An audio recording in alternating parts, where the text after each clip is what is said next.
What is it that makes us waste our time? And I wrote it down so we don't dilly-dally. And this is why don't wait to turn to Allah. You know, if we wait to turn to Allah subhanahu wa ta'ala, we may never ever get that opportunity. So one thing we should never wait for is to turn to Allah.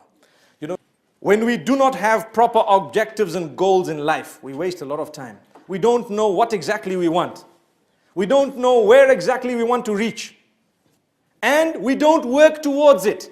Some people know, I'd like to do this, I'd like to do that. And they don't work towards it. If you don't work towards it, you're wasting time. You're wasting all your time. Because before you know it, time would be finished and you would not have achieved what you wanted. So it's important for us to have proper objectives. And secondly, a point I touched on, your company, your companions, they are also a big obstacle. If you mix with like-minded people who have similar goals and objectives, you will get there with greater ease. Also, being involved in that which is glamorous, that which shines, that which glitters, and chasing it. We heard about the dunya.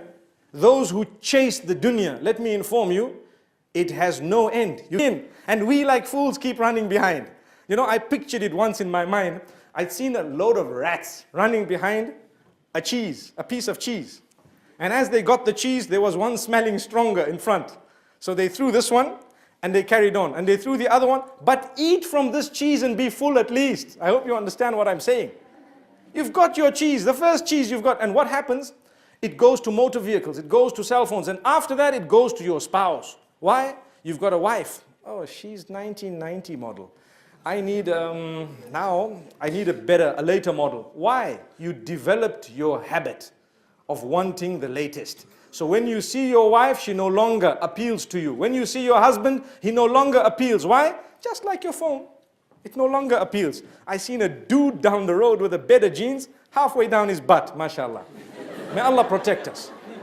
Who you are and your role that you are meant to play, your objective is made by other people, your friends, your peers, and the media in particular. Every time there is a movie, they come up with a new type of dress code and a new hairstyle, and then you have all these hedgehogs in the classroom.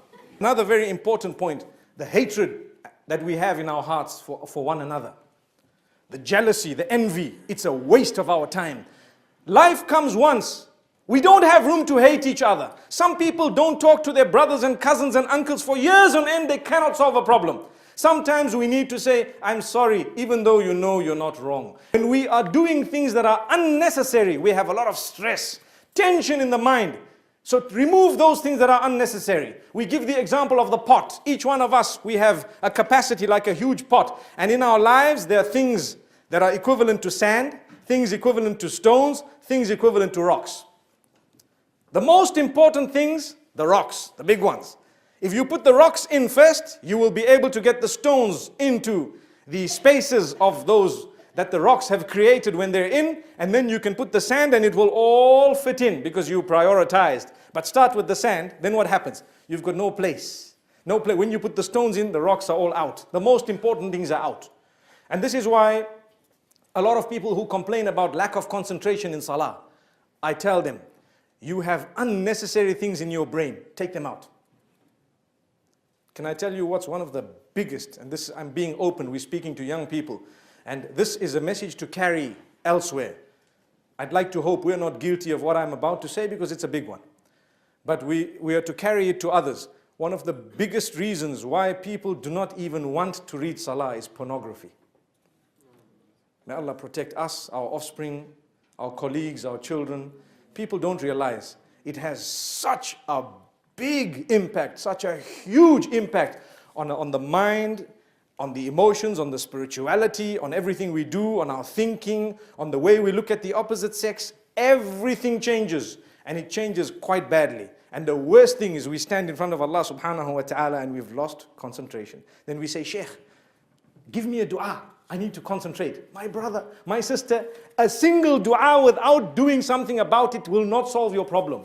Another very, very important point. Some people have a habit of starting something, before they've finished it, they start something else. And starting a third thing before they finish the second. When you do something, do it properly, complete it, and then go for something else. This means when you do something, do a thorough job.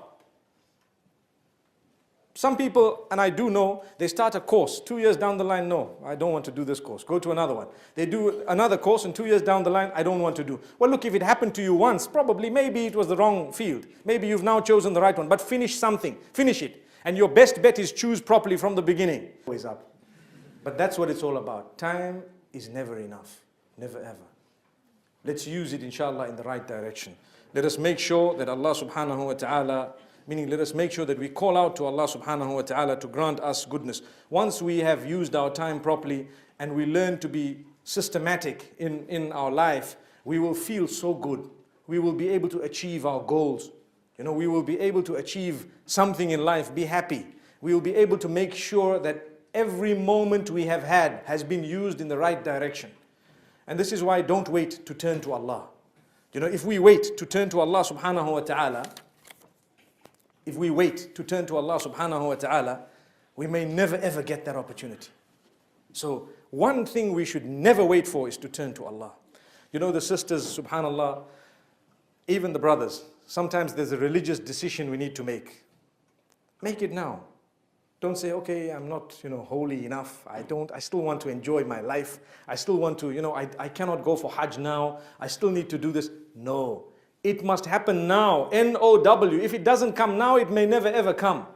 There are so many examples of it. So if you want to get to a higher spiritual level, let it happen now.